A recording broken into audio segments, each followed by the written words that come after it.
Bonjour à tous, c'est Jean-Luc Haut sur sa chaîne YouTube. Aujourd'hui, nous allons parler de la Corée du Nord car Pyongyang affirme avoir réussi un tir de missile à tirs multiples. D'après KCNA, l'essai a été effectué en utilisant un moteur de premier étage de missiles balistiques. C'est le jeudi 27 juin 2024 que la Corée du Nord a affirmé avoir lancé avec succès un missile à tête multiple, tandis que l'armée sud-coréenne avait relevé mercredi un tir d'essai du Nord. La Corée du Nord a affirmé ce jeudi 27 juin avoir lancé avec succès un missile à tête multiple selon l'agence d'État nord-coréenne KCNA, au moment où la Corée du Sud, les États-Unis et le Japon ont lancé jeudi de nouvelles manœuvres militaires conjointes. Des dizaines d'autres ballons envoyés par Pyongyang se sont également posés en Corée du Sud, alors que l'accord de 2018 visant à réduire les tensions entre le Sud et le Nord vient d'être suspendu.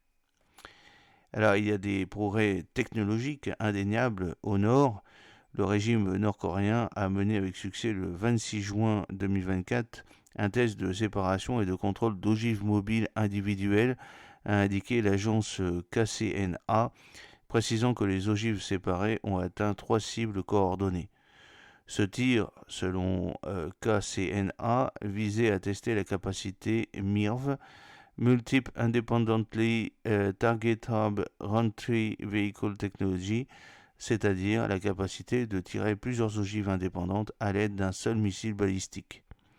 L'armée sud-coréenne avait annoncé mercredi que la Corée du Nord avait procédé à un tir d'essai de ce qui semblait être un missile hypersonique, mais que le projectile avait explosé en vol après avoir parcouru environ 250 km au-dessus de la mer du Japon. Selon l'état-major sud-coréen, il pourrait s'agir d'un missile à propulsion à propergol solide qui aurait rencontré des problèmes de combustion car il émettait plus de fumée que d'ordinaire.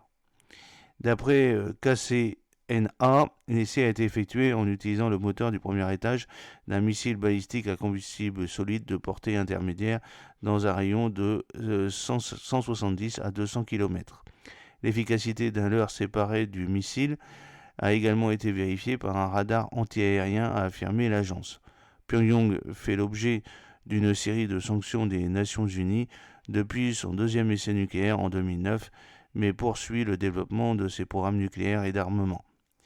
Alors, quelle est la riposte du Sud? En face, Séoul a annoncé le début de nouvelles manœuvres majeures avec ses armées alliées japonaises et américaines. Y participe le porte-avions américain à propulsion nucléaire USS Theodore Roosevelt, sur lequel s'est rendu le président sud-coréen Yoon Suk-yeol après son arrivée samedi en Corée du Sud. La veille, la Corée du Sud et les États-Unis avaient déjà organisé des exercices aériens conjoints, mobilisant 30 avions, y compris des F-22 Raptor, avions de chasse furtifs américains. Les trois pays ont augmenté ces derniers temps la fréquence des manœuvres communes pour souligner la présence américaine dans la région, alors que la Corée du Nord vient de se déclarer puissance militaire nucléaire irréversible. Maîtriser la technologie des missiles à tête multiple est un objectif ultime pour les nations qui cherchent à se doter de missiles balistiques intercontinentaux ICBM capables de transporter des têtes nucléaires, a observé Hong Min, qui est chercheur principal à l'Institut coréen pour l'unification nationale. Il semble que le Nord teste cette technologie étape par étape sur le long terme, a-t-il déclaré à l'AFP. Il semble faire des progrès technologiques dans les premières phases de développement de missiles à ogives multiples. Séoul a accusé Pyongyang à plusieurs reprises de fournir missiles et munitions à Moscou dans le cadre de la guerre en Ukraine.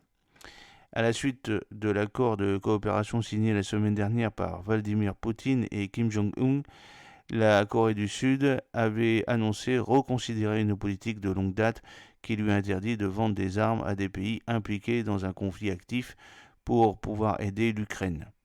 Séoul a annoncé jeudi qu'elle allait imposer des sanctions unilatérales à l'encontre de 4 navires russes et 8 Nord-Coréens soupçonnés d'avoir aidé à transférer du pétrole et des armes entre la Corée du Nord et la Russie. Alors, Il y a aussi l'affaire des ballons chargés d'ordures.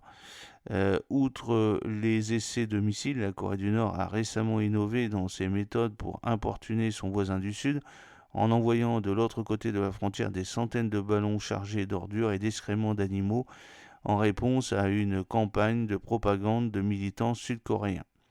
3 jours de suite, Pyongyang a lancé des ballons poubelles vers le sud.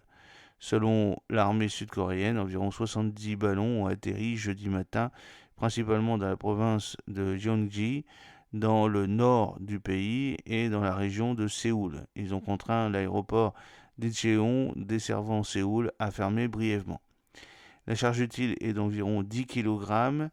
Il y a donc un risque, si les ballons descendent rapidement, a indiqué l'armée, se disant prêt à réagir. Les Marines de Corée du Sud ont repris mercredi des exercices de tir réel sur les îles proches de la frontière entre les deux pays, les premiers exercices de ce type depuis de nombreuses années.